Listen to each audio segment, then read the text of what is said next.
Unlock your limitless potential.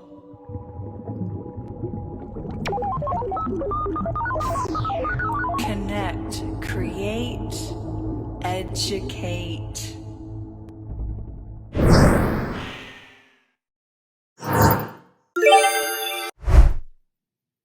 Thank you. Welcome back, Cosmic Collective. This is where things get a little bit deeper, and I hope you've been doing your homework because we are entering into card number 9, prompt 16. If you have not followed thus far, I require you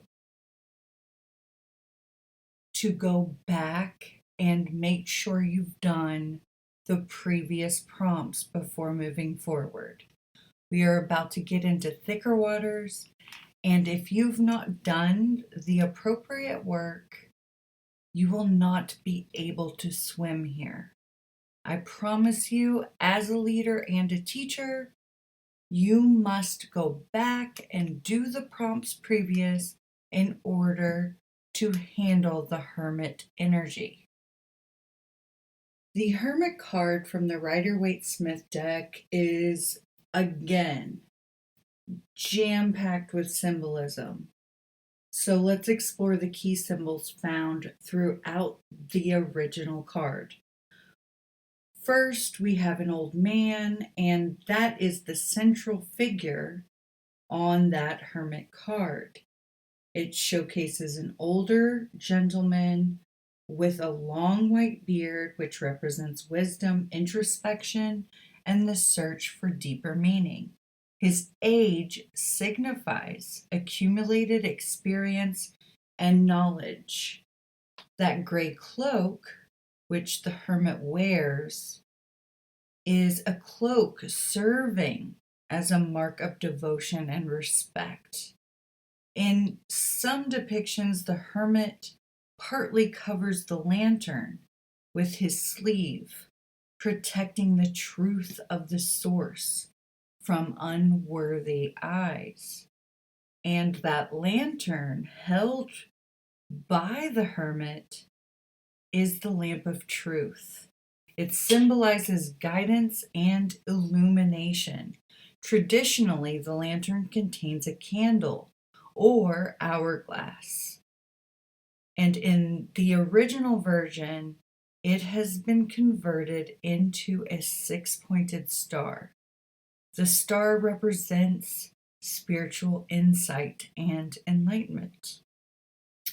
The mountaintop, which the hermit stands on a mountain, similar to the one seen in the Fool card.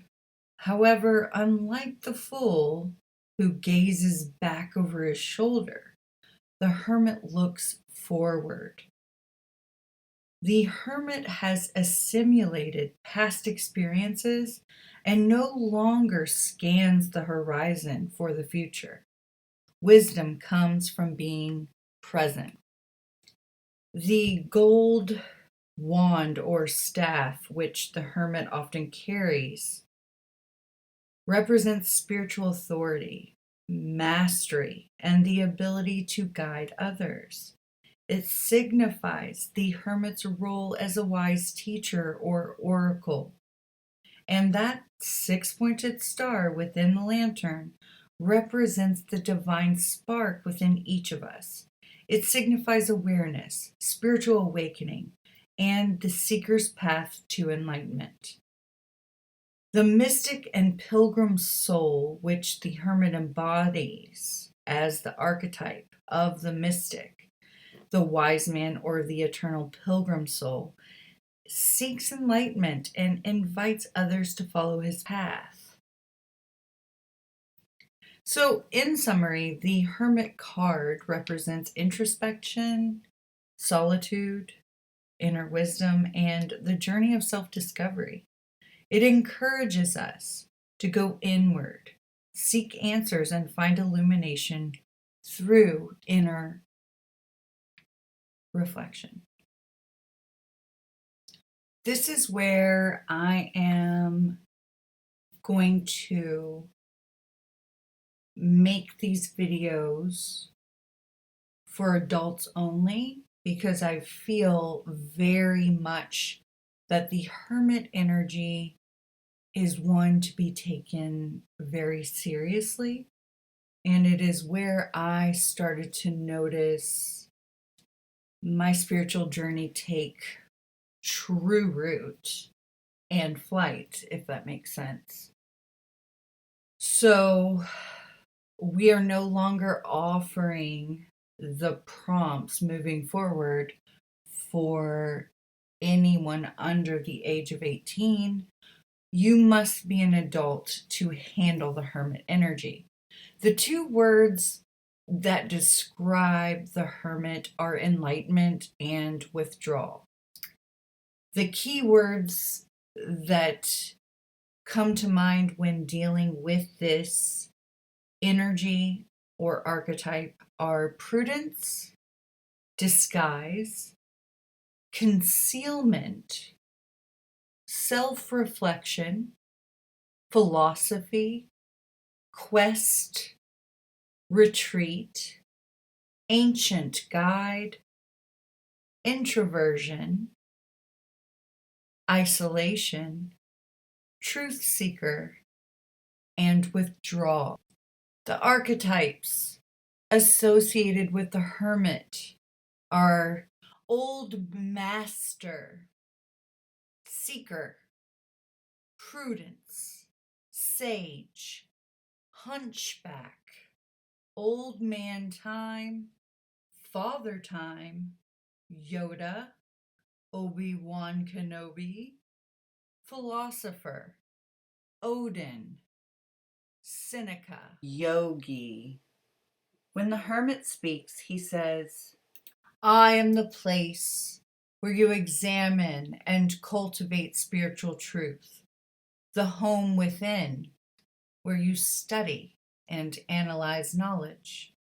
You've become so distracted that you forget yourself. Only you can know. So now renew yourself through self-reflection and observation. Once you are aware of inner truths, you bring the light of your inner knowledge to others. You lead and you teach by example. I am the ancient master, and I am always here to guide you.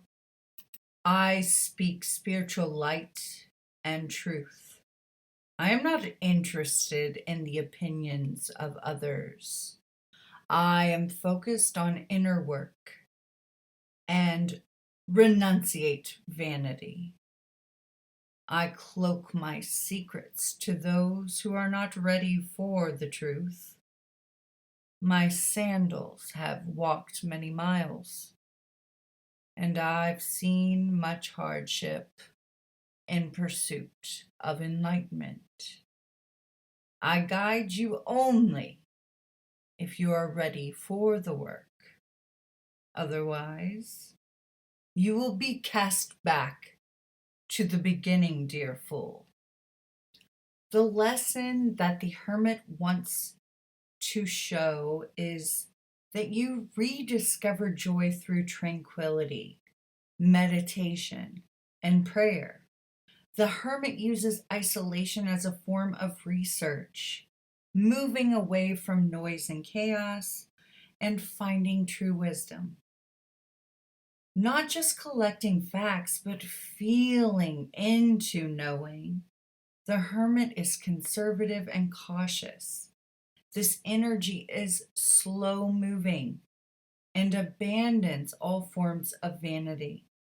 The hermit has no interest in dressing for wealth or power and is totally focused on the substance of all matters, contemplating peace in isolation.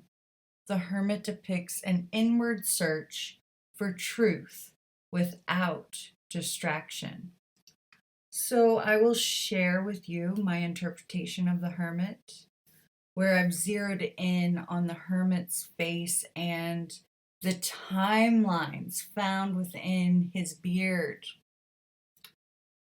This image showcases an older gentleman, obviously, and uses that color and depth that bring out the texture of the beard hair and the wrinkles, which demonstrate the many roads and many paths of enlightenment in which he's traveled. When we tap into that hermit energy, we are spiritually awakened and enlightened and can be quite contemplative. Remember not to get lost in questions, or it may be difficult to find your own personal truth. The negative energy found within the hermit can show a running away from your fears or your responsibilities, a perpetual hamster wheel of question, question, question, which will not lead to an answer if you do not stop asking and instead incite your inner wisdom, which has the answers. Seek the home within, and you shall find. I hope this helped. Let's dive into prompt 16.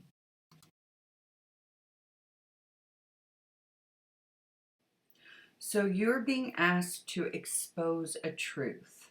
And as many of you already know, human beings have a built-in default mode to protect ourselves from painful truths. This ignoring of truth is what mystics and philosophers throughout history refer to as hidden within plain sight. Oftentimes we create a matrix or extrasensory data around ourselves in order to hide away or drown out what makes us uncomfortable. And it's hidden right there in front of you. We live with these lies, some of us for entire lifetimes. And they serve merely to help us cope. But when you really look at it, it's really serving as a band-aid, and it's not really serving any true benefit other than to keep us safe, I suppose you would say. So your brain is intelligent, and it knows when an appropriate time to handle a hidden truth is. And I invite you not to be reckless as you're pursuing this enlightenment. When you do uncover a hidden truth and bring it to light, you find aspects of yourself or a situation that no longer helps you to cope. And this is often why full moons are used as a blessing to illuminate our pain and work with the hidden mysteries. Now, if you have ever used a full moon as a therapeutic practice, I invite you to try a full moon ritual where you're going to ask your higher self, your spirit guides, or your higher power to assist you in gaining a new perspective or bring to light a lie that you may have been telling yourself for a really long time. This can be a very powerful practice, and I'd encourage you to prepare yourself as much as possible for any potentially powerful experience that you might have. This might require you to have a network of trusted friends or family, or even a professional therapist that you call upon. Again, for many, this can bring some sort of pain or grief to the surface. So do use a moon ritual wisely and carefully. Please do protect yourself before entering into any kind of spiritual practice. There are some simple guidelines that I use when I prepare myself for a full moon ritual. I would say a salt bath is a great way to cleanse your auric field and relax your body in preparation so that you're in a really nice, relaxed place. stretching, yoga, sound baths that you can find on YouTube are really helpful in just clearing and getting ready and preparing for what you're trying to do. Dancing, sometimes, especially under the full moon, is a really nice way to get the brain to be quiet so that you can tap into your higher knowing. Arts and crafts are really helpful. Any sort of massage or acro yoga, anything like that, that will help you tap more into being present and not overthinking. Now, I've also created a worksheet that I'm going to share with you that sort of gives you a guideline so that you can assess whether or not the ritual actually was helpful for you. Because why keep doing things if they're not helpful for us, right? I'll include the worksheet in the comments section. And again, I'm just inviting you for Prompt 16 to do a moon ritual where you will expose a hidden truth. Now, I'm not going to require you to share that experience with people that you don't know on YouTube, but I would like to create a really sacred circle of people eventually to be a part of the Mystic Academy, where we are able to maybe conduct a Zoom meeting and share our experiences in a deeper way. But that's on the horizon, and until that time comes, I want to remind you to be the flow, and I'll see you in the next video.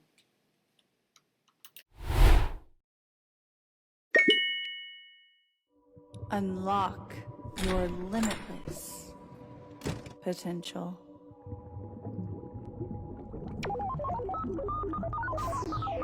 Connect, create, educate.